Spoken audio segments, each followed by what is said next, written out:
Welcome to Madasaling Pinoy, your prayer partner.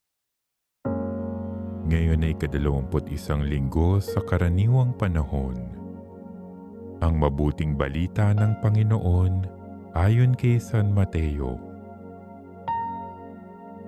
Noong panahong iyon, dumating si Jesus sa lupain ng Cesarea ng Filipos. Tinanong niya ang kanyang mga alagad, sino raw ang anak ng tao ayon sa mga tao? At sumagot sila, ang sabi po ng ilan ay si Juan Bautista kayo. Sabi naman ng iba, si Elias kayo. At may nagsasabi pang si Jeremias kayo o isa sa mga propeta. Kayo naman, ano ang sabi ninyo? Sino ako? Tanong niya sa kanila.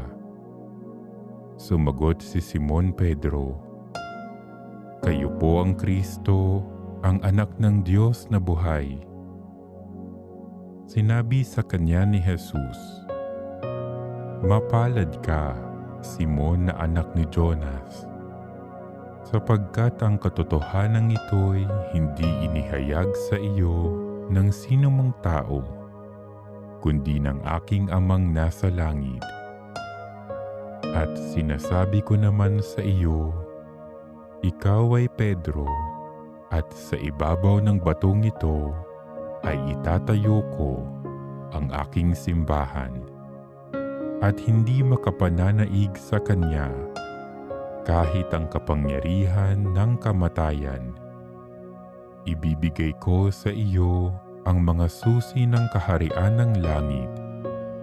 Ang ipagbawal mo sa lupa ay ipagbabawal sa langit, at ang ipahintulot mo sa lupa ay ipahihintulot sa langit. At mahigpit niyang tinagubilinan ang kanyang mga alagad na huwag sabihin kanino man na siya ang Kristo. Ang mabuting balita ng Panginoon.